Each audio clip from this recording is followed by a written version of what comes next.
Scooty নিয়ে scooty বেরিয়ে চলে গেল।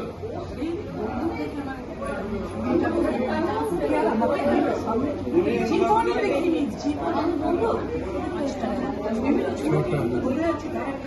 আরো ঢুকবে, আরো ছিল।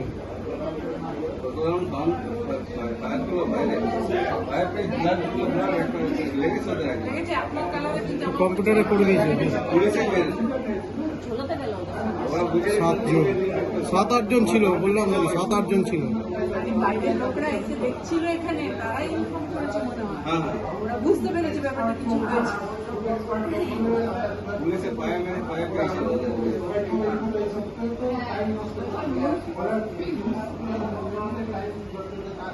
এখানে ঢোকার পরে ব্যাগতে করে ব্যাগ বের করে এখানে প্রেস করে যখন ঢোকাচ্ছে তখন পানি দিচ্ছে।